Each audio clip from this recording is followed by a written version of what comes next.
హాయగా చల్లగా. సంపత్.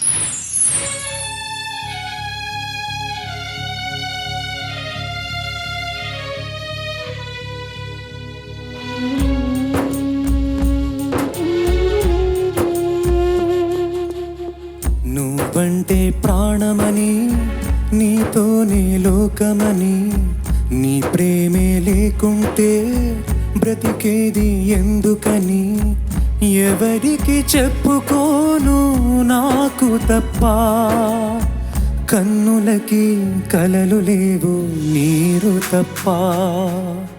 నువ్వంటే ప్రాణమని, నీతోనే లోకమని, నీ ప్రేమే లేకుంటే బ్రతికేది ఎందుకని, ఎవరికి చెప్పుకోను నాకు తప్ప, కన్నులకి కలలు లేవు నీరు తప్ప.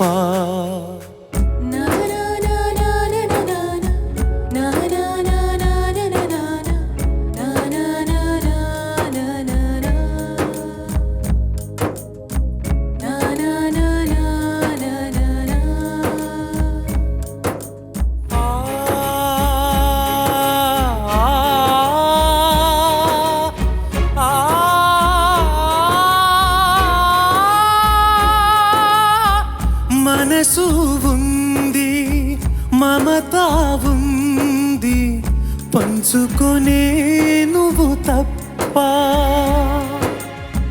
ఊపిరి ఉంది, ఆయువు ఉంది, ఉండాలనే ఆశ తప్ప. ప్రేమంటేనే శాశ్వత విరహం అంతేనా, ప్రేమిస్తేనే సుదీర్ఘ నరకం నిజమేనా, ఎవరిని అడగాలి నన్ను తప్ప, చివరికి ఏమవాలి మన్ను తప్ప. నువ్వంటే ప్రాణమని, నీతోనే లోకమని, నీ ప్రేమే లేకుంటే బ్రతికేది ఎందుకని.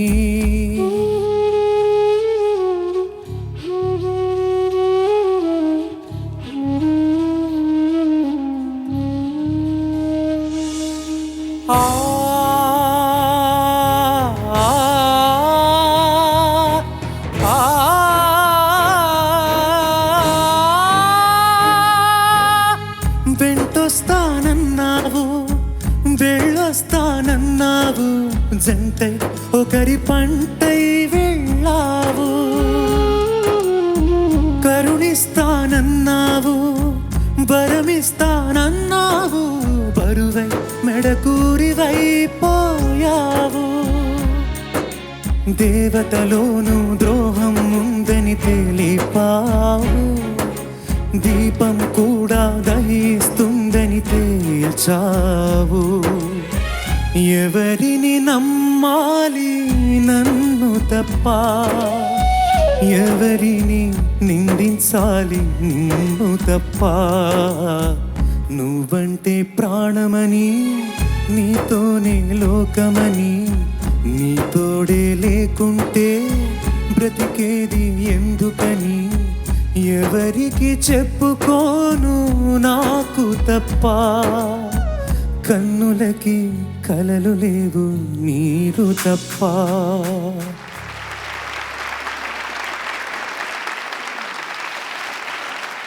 సంపత్ సార్ నమస్తే సార్. నమస్తే అమ్మా. చాలా భావయుక్తంగా పాడావమ్మా. సార్ హై పిచ్లోకి వెళ్ళినప్పుడు కొద్దిగా అటు ఇటు అయినా ఈ పాటకి భావావేశంలో పాడే పాటలకి శృతి తప్పడం కూడా అది సందర్భోచితంగానే ఉంటుందని భావిస్తూ చక్కగా పాడావు. ఈ పాటలో చంద్రబోస్ గారు చేసిన ప్రయోగం విశిష్టమైనది.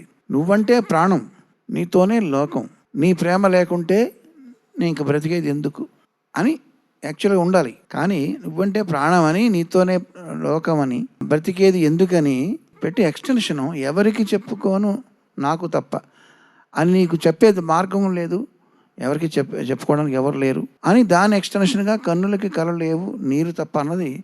ఇది అలంకారాల్లో ఏ అలంకారం అంటారో నాకు తెలియదు, కానీ ఇది ఒక విశిష్ట ప్రయోగంగా నేను భావిస్తూ చక్కగా రాశారు. అభినందనలు చంద్రబోస్ గారు. అటువంటి పాటను నువ్వు ఎన్నుకుని నువ్వు చాలా న్యాయం చేశావు.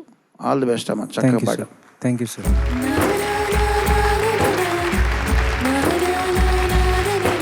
సంపత్ సార్ నమస్తే సార్. బాగా పాడావు. మధ్యలో ఒక చోట గొంతు ఏదో లాగా అయింది, కానీ కిరణ్ గారు చెప్పారు, మొరపెట్టుకొనుటకై స్వరతాళములు లేవు, కన్నీటి పాటలో గణయతులు కనరావు. అంతే, తప్పు లేదు. 2 చరణాలు అద్భుతంగా పాడావు. చాలా బాగా పాడావు, చాలా భావయుక్తంగా పాడావు, అనుభూతి చెందుతూ పాడావు. Thank you sir. ఏంటంటే నాకు కిరణ్ గారి గురించి ఒక మాట చెప్పాలి ఈ సందర్భంగా. ఏంటంటే ఈ పాటలోని 2 చరణాలను గమనించి పరిశీలిస్తే ఆయన నాకెంత స్వేచ్ఛ ఇచ్చారు, నన్ను ఎంత నమ్మారనేది చెప్తా. మొదటి చరణం చెప్పు.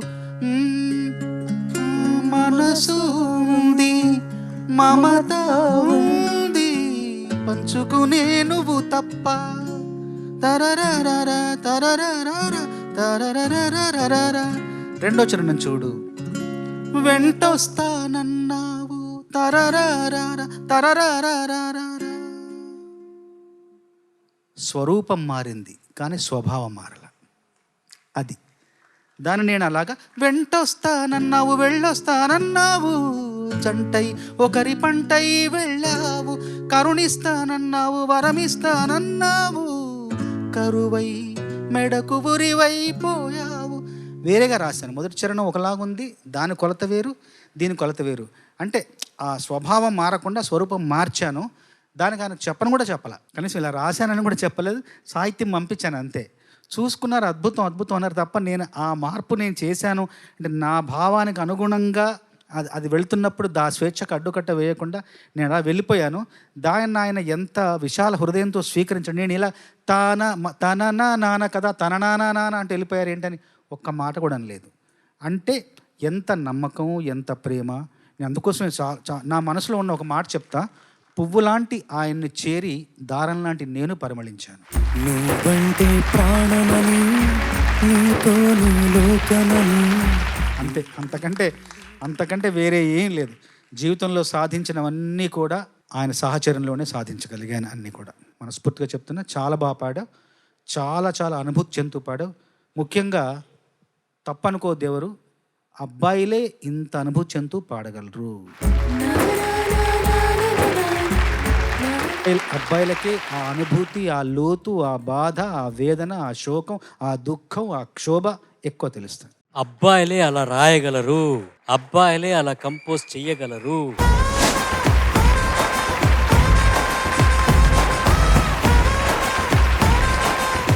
నేను చంద్రబోస్ గారితో విభేదిస్తున్నానండి. వేసుకోండి. కదిలేశిలగా మారిపోతిని, కథగానైనా మిగలనైతిని. కదిలేశిలలా మారిపోతిని, కథగానైనా మిగలనైతిని. నిలువున నన్ను దోచుకొంటివి, నిరుపేదగనే మిగిలిపోతిని, నిరుపేదగనే మిగిలిపోతిని. 4 కళ్ళు రెండైనాయి, 2 మనసులు ఒకటైనాయి అనే పాటలో సుశీల గారు పాడిన విధానం ఒకసారి గుర్తు తెచ్చుకోండి. మిమ్మల్ని విభేదించడం అనేది సమంజసం అని భావిస్తున్నాను. ఇంత గాఢంగా పాడగలిగింది సుశీల గారు మాత్రమే. మీతో విభేదించే సాహసం నేను చేయలేకపోతున్నాను. సార్, ఆ సాంగ్కి కంపోజర్ ఎవరు సార్? కేవి మాధవన్ గారు, మా గురువు గారు. మొగ్గాళ్ళు రాసిన వాళ్ళు ఎవరు సార్? ఆత్రేయ గారు. మొగ్గాళ్ళు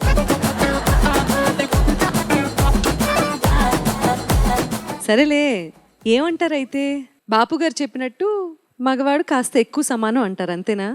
చిచి అలా కాదు, చిచి సమానం, అందరు సమానం, కానీ కొంచెం ఎక్కువ సమానం. అబ్బాయిలు కొంచెం ఎక్కువ పిచ్చాళ్ళు అని చెప్తున్నా.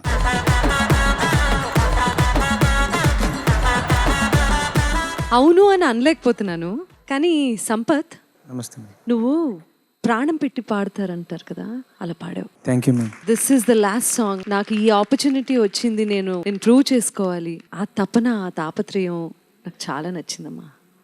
మోర్ దెన్ ఎనీథింగ్ నీ పర్సనాలిటీ ఏంటి అనేది తెలిసింది. నువ్వు ఎలా ఆలోచిస్తావు, నువ్వు ఎలా అంటే ఒక ఛాలెంజ్ని ఎలా యాక్సెప్ట్ చేస్తావు, ఎంత సిన్సియర్, ఇవన్నీ తెలిసాయి. Thank you. ఇక్కడ టచ్ అయింది నాకు. ఈ పాట విజయ్ యేసుదాస్ గారి గొంతులో ఎంత ఇష్టమో నీ వాయిస్లో అంత నచ్చింది. Thank you ma'am. చాలా నచ్చింది నాన్న. Thank you ma'am.